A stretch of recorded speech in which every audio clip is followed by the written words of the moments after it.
essa palavra esses dias, e eu fui para a cama para dormir, e na hora que eu cheguei para dormir, fui tomar banho, e eu estava cansado. O dia tinha sido um dia corrido, e o meu corpo estava cansado, e eu fui para a cama, deitei na cama, e fui fazer a minha oração deitado aquele dia. Quando eu fui fazer a minha oração, eu senti algo muito tremendo. Não sei se você já sentiu isso. Algo que chegou e tocou em mim, assim, como se fosse um manto, uma mão, muito, assim, muito, sem explicação, assim, de tamanha leveza que veio em mim, e como se fosse uma mão dizendo: vem, vem. Aí eu falei para a Jaça, eu disse: eu vou levantar para orar. E isso era mais ou menos 00:30, 00:20, 00:30. Queridos, e eu levantei, fui para a sala, liguei a televisão só para ficar o clarão ali na sala, e eu comecei a orar, e o Espírito Santo falou essa palavra ao meu coração. O Espírito Santo falou essa palavra ao meu coração, falou como? Olha bem o verso 2: porquanto diz o Senhor, eu te ouvi no tempo oportuno. Queridos, o que isso quer dizer? O que quer dizer? Porque assim, quando é que verdadeiramente nós precisamos de uma palavra de Deus? Muitas vezes não é na hora que nós queremos, é na hora de uma necessidade. É na hora da necessidade. E ele diz: no tempo oportuno eu te socorri, no dia da salvação. Com certeza vos afirmo que esse é o momento propício. Agora é o dia da salvação. Aí eu peguei na hora e eu falei: Senhor, mas eu já há mais de 15 anos que eu sou salvo, Senhor. Aí Deus falou, o Espírito Santo falou ao meu coração: Éder, eu preciso te salvar todos os dias. Muitas vezes, várias vezes ao dia, eu disse: Senhor, mas por quê? Então quer dizer que eu sou salvo e depois eu deixo de ser salvo? Daí o Senhor falou ao meu coração: não. Momento propício, oportuno, é pela situação, pela batalha muitas vezes que tem contra o inferno. E daí Deus começou a falar sobre os altares da antiga aliança, que o homem fazia altares para que Deus falasse com o homem, amém? E eles tivessem algo. Aí depois Deus, ele tira o povo do Egito, porque ele queria um relacionamento. O povo não quis relacionamento com Deus, e Deus disse assim: não, tudo bem, mesmo que o povo não quis relacionamento, faça uma arca, porque eu quero estar no meio deles, e eu vou entrar na arca, e onde eles for, eu vou estar com. Queridos, o maior desejo de Deus, o maior prazer que Deus fez na terra e nos colocou aqui, era para nós e Deus ter um relacionamento. Você entende, queridos, por que é tão difícil muitas vezes de nós ter um relacionamento com Deus? Porque o diabo, ele trabalhou de todas as maneiras, e ele trabalha para que o crente não tenha relacionamento com o Pai. Deus fez o jardim do Éden, colocou o homem, colocou a mulher, colocou os animais, colocou os rios, colocou a provisão, e todos os dias ele vinha ter um relacionamento com o homem, ele vinha conversar com o homem.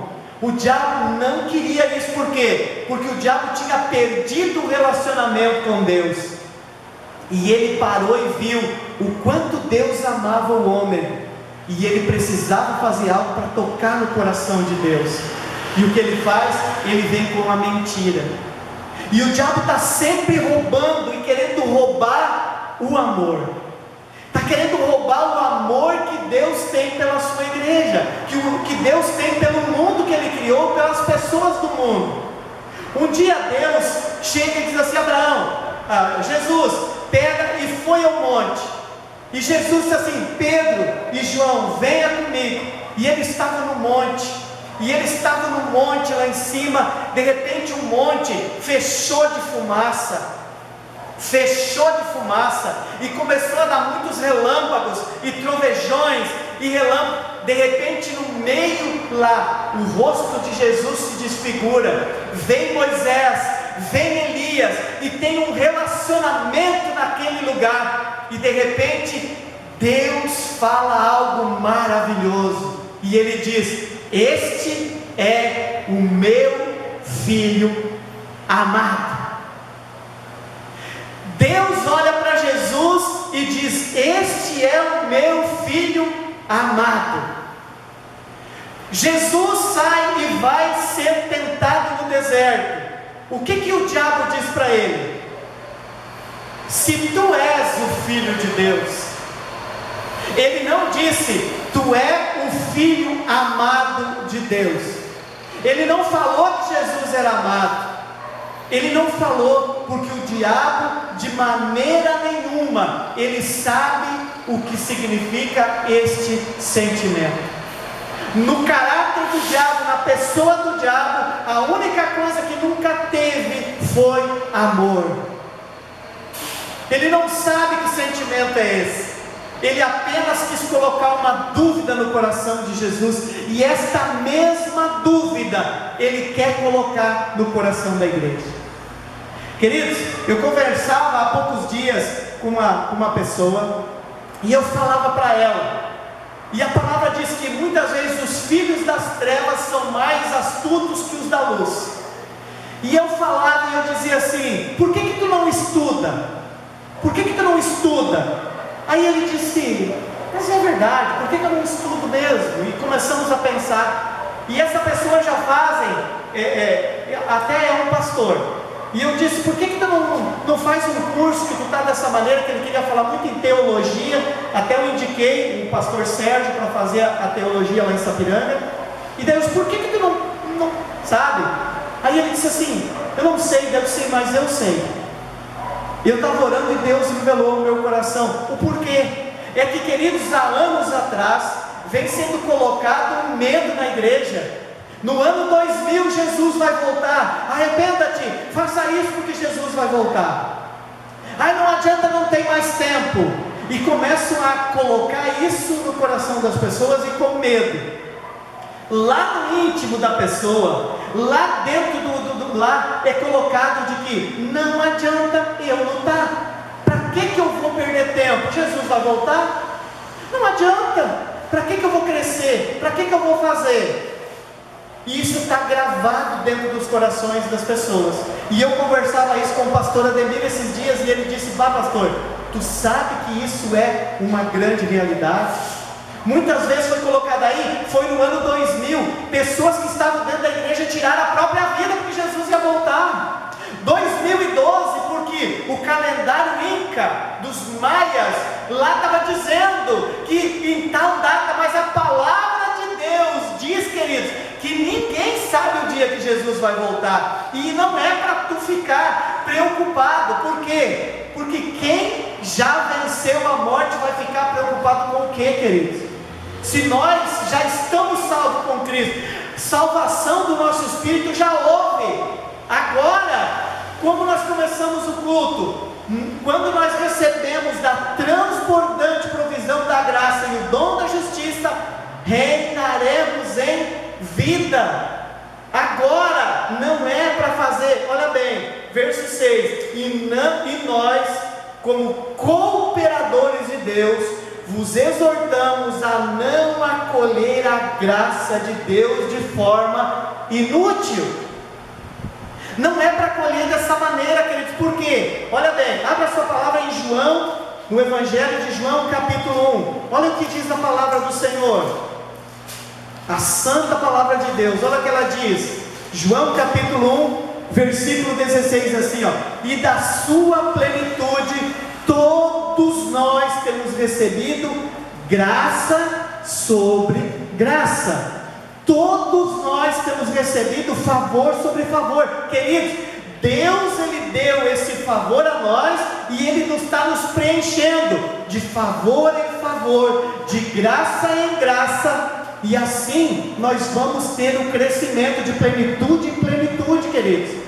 Por isso que nós não podemos pegar a graça de Deus de forma inútil.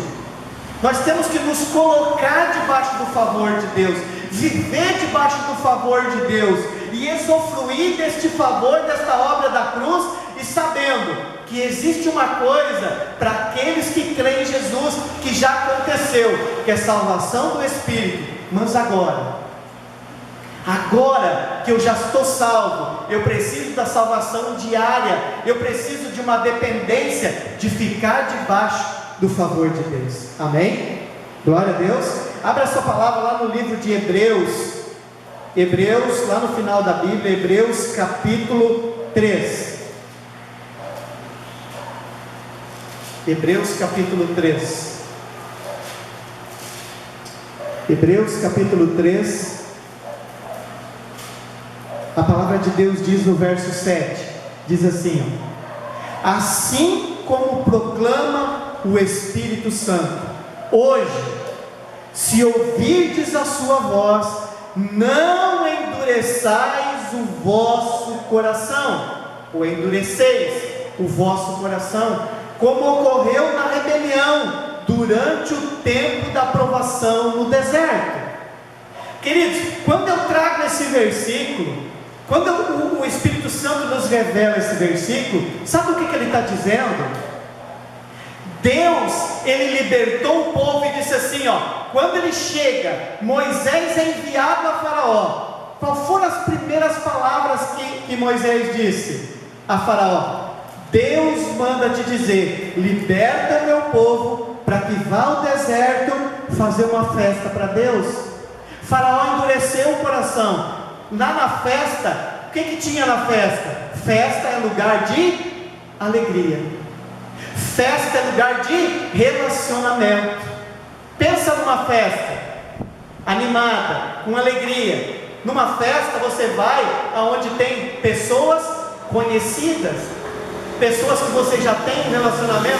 Você é convidado para ir numa festa de alguém que não te conhece, de alguém que não tem nem um conhecido seu lá. Alguém vai ligar para você e vai dizer assim: ô fulano, não sei porquê, mas eu ouvi o teu nome aqui. Não convida para a festa. Alguém lá tem que ser conhecido para você ser convidado para a festa.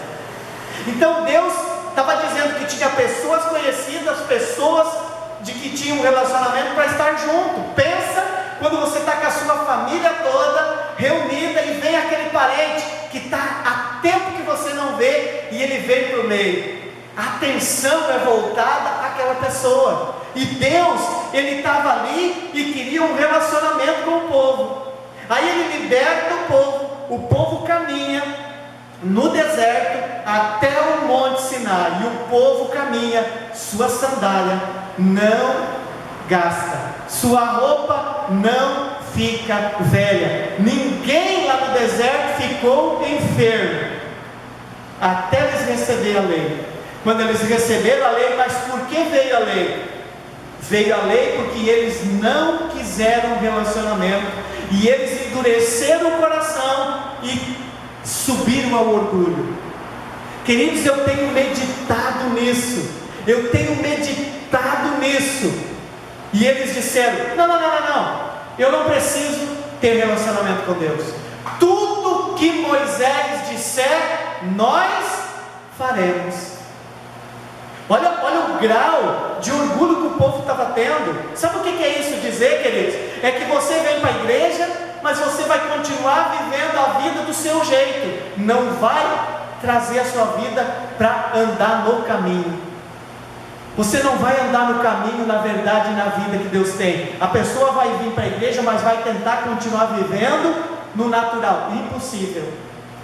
Uma pessoa natural receber as coisas espirituais. É a mesma coisa uma pessoa que tem relacionamento, que está baseada no Evangelho, viver uma vida natural. Não consegue. Por quê? Porque as coisas naturais, a pessoa até pode ir por um tempo, mas ela não consegue ficar lá. Sabe por quê? Porque a palavra de Deus diz que seria como, e a palavra usa, a porca lavada voltar ao lamaçal, ou o cachorro voltar a comer vômito. Não consegue. Por quê? Porque aquilo ali é coisa passada. Então tem coisas para nós que hoje temos o nosso espírito já vivificado, tem coisas naturais que não vão fazer parte das nossas vidas. Amém, queridos? Glória a Deus. Amém?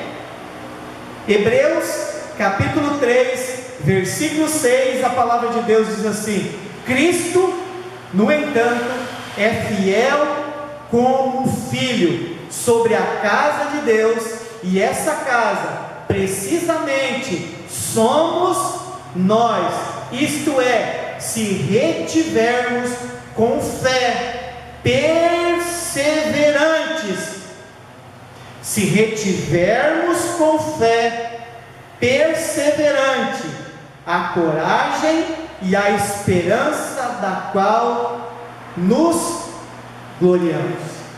Olha que coisa tremenda. Sabe o que aqui está dizendo? Que quando você foi salvo, você se tornou filho. Você se tornou filho. Agora, como que você vai comparar? Como que você vai comparar dentro da igreja você ser chamado filho de Deus? Você vai olhar para dentro da sua casa. Lá dentro da sua casa, o seu filho, quando ele nasce, quando ele quer alguma coisa, o que ele faz? Ele chora. Quando ele quer alguma coisa da mãe, o que ele faz? Ele chora. Nós muitas vezes choramos para conquistar algo de Deus. Por quê? Porque nós ainda não temos conhecimento, não temos maturidade, não temos crescimento para nos apossar do que é nosso. Quando o filho começa a crescer, o que o pai começa a fazer? Colocar leis de bênção para o filho. Por exemplo, no inverno nós temos fogão a lenha. Muitas vezes vem criança aqui em casa, nós colocamos lei lá em casa, leis em amor. Não toca no fogão a lenha, porque vai queimar sua mão. Essa lei é ruim? A criança não sabe, porque a gente ama, a gente já passou por isso, a gente sabe que se botar a mão ali vai queimar. A criança não. Mas quando tu ensina, ela acaba, dói, né? E ela tu cria algo. Quando a criança começa a crescer, tu começa a dizer: olha, você é pai, você sabe, você coloca limites, mas aquele limite que você coloca no seu filho é porque você o ama. Então Deus, Ele quer o crescimento, e a palavra de Deus, ela nos coloca limites. Aonde que agora, nós sendo filhos de Deus, o que é para nós e o que não é para nós, e tudo que nós precisamos está na palavra de Deus. Por isso que Jesus se coloca como o caminho. Quanto mais tu conhece o caminho, quanto mais tu conhece o caminho onde você vai colocar os teus pés, mais estruturado você vai ficar. Amém? Glória a Deus. Amém. Glória a Deus. Eu queria que você abrisse a sua palavra no livro de 2 Coríntios capítulo 5. Amém? 2 Coríntios capítulo 5. Glória a Deus.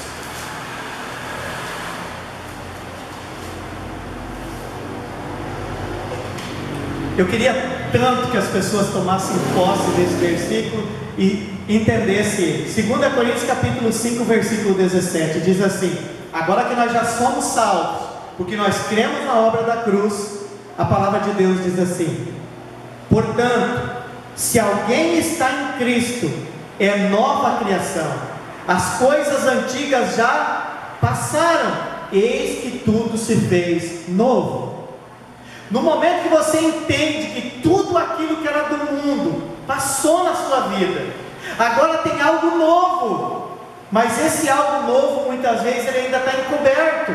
Por quê? Porque no momento quanto você mais cresce, mais poderoso você fica em Deus no conhecimento, mais você vai se apropriando daquilo que é seu por direito, que Jesus conquistou, porque você é filho, uma nova criatura, porque você está em Cristo. Versículo 18: tudo isso provém de Deus, que nos reconciliou consigo mesmo por intermédio de Cristo e nos outorgou o ministério da reconciliação. Ele nos deu o ministério, Ele nos reconciliou com Ele mesmo, e agora Ele quer, queridos, que você não seja, qual é que é a palavra? Quando eu tenho algo, e eu só quero para mim, e eu não quero dar para os outros, qual é a palavra que é? O que é uma pessoa que só quer para ela e ela não quer partir para os outros? Como chama? Egoísta, soberbo. Isso é você, uma pessoa soberba. Eu quero para mim, eu não quero aos outros. Aí a Bíblia diz assim, ó: Deus se omite, Deus se omite aos soberbos, mas dá graça aos humildes. Aleluia. Humilhai-vos na presença de Deus, e Ele vos exaltará. Amém? Versículo 21 diz assim, ó: Deus fez daquele que não tinha pecado algum a oferta por todos os nossos pecados, a fim de que nele, o que nós lemos em 2 Coríntios 5,17? E assim, se alguém está em Cristo, está nele, é uma nova criação. Agora nós somos feitos no Espírito. As coisas da carne já passaram, agora tudo se fez novo. Eu sou uma vida no Espírito. E quem conduz a minha vida? O Espírito de Deus. Aqui está dizendo que Deus fez daquele que não tinha pecado algum a oferta por todos os nossos pecados, no corpo de Jesus. Foi no corpo de Jesus, pelas suas pisaduras fomos sarados. Agora, essa parte no Espírito, a fim de que nele, em Cristo, nos tornássemos justos. Justiça de Deus. Queridos, você precisa entrar num tratamento. Como, pastor? Quando uma pessoa está doente, ela vai no médico e ela recebe um tratamento. Você vai tomar esse remédio de 6 em 6 horas. Nós precisamos pegar esse tratamento aqui e renovar nossa mente. Nós, não é pelas obras, não é pelo que eu faço que eu sou salvo, não é pelas obras que eu sou justo, é pelo sangue de Jesus. Mas eu preciso fazer o tratamento. Eu sou justo. Queridos, presta atenção. Quando eu creio corretamente, eu vivo corretamente. Ontem à noite, eu vou contar depois para vocês, só. Amém? Deixa eu terminar aqui. Atos capítulo 14. Como é que isso se estabelece na minha vida, pastor?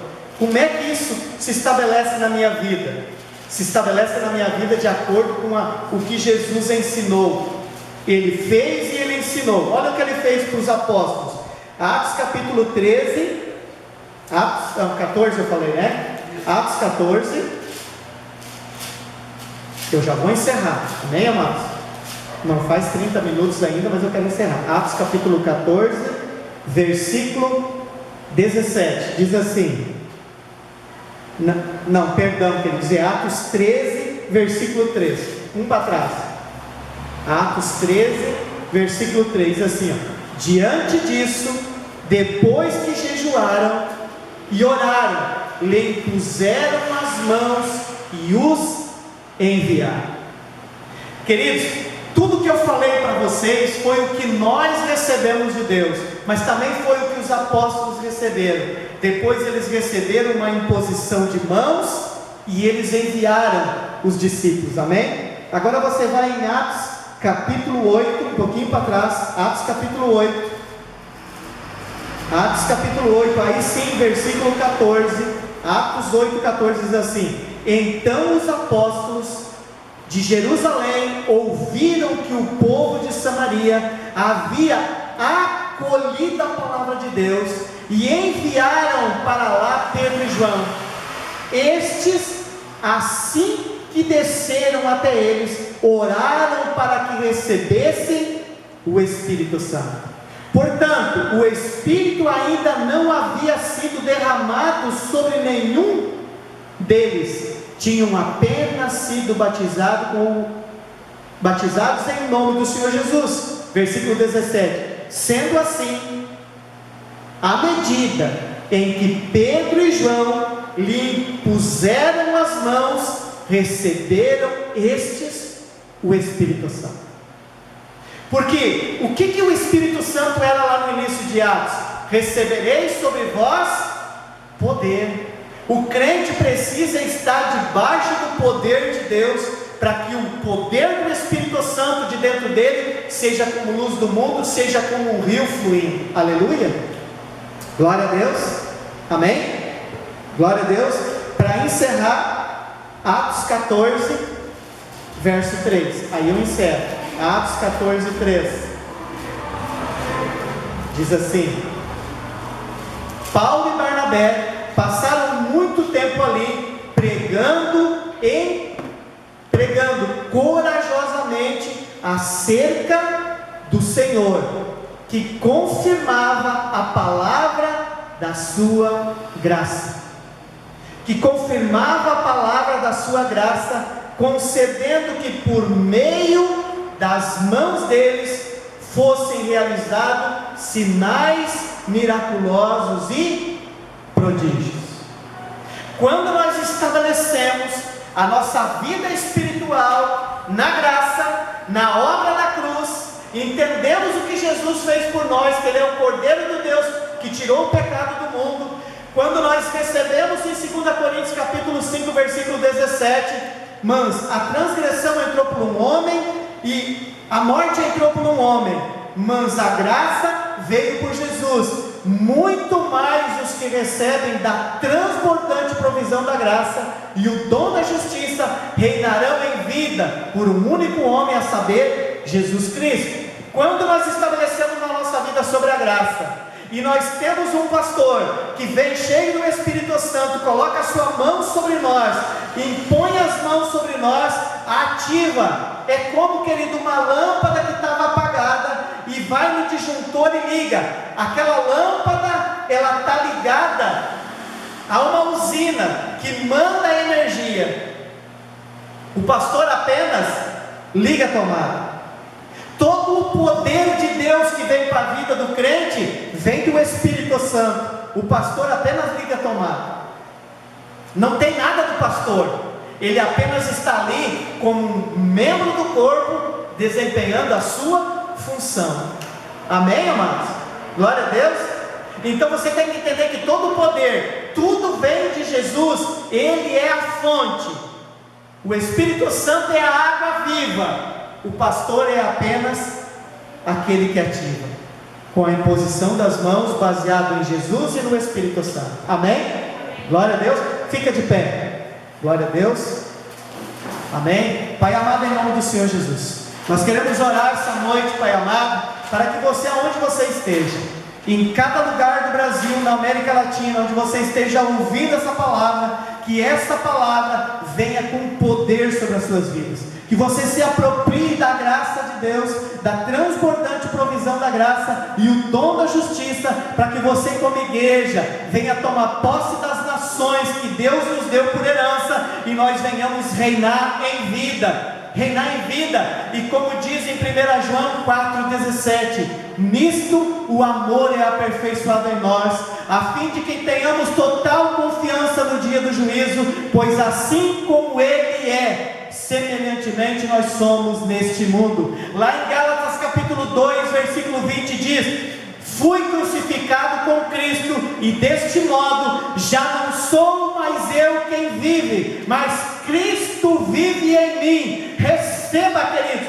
receba o milagre. Você que está doente, que está enfermo agora, coloque a mão no lugar onde está enfermo, e eu declaro, juntamente com meus irmãos que estão aqui no templo, eu declaro em concordância agora, em nome de Jesus, que toda palavra do inferno, que toda ação do inferno que veio trazer enfermidade, que veio trazer isso para a sua vida, agora, em nome de Jesus, Satanás, seus demônios, larga essa pessoa agora, em nome de Jesus, e eu sopro sobre você o Espírito da vida, eu ativo a tomada, que venha a cura, que venha o seu milagre, venha a sua libertação, que venha a sua bênção agora sobre a sua vida, em nome de Jesus. Receba o teu milagre agora, em nome de Jesus. Amém? Amém. Amém e amém. Se inscreva no nosso canal, aperte o sininho da notificação para você receber, e vamos ser ministradores da palavra, porque nós espalhamos as boas novas por as nações da terra. Ministério Resgatar, resgatando sonhos,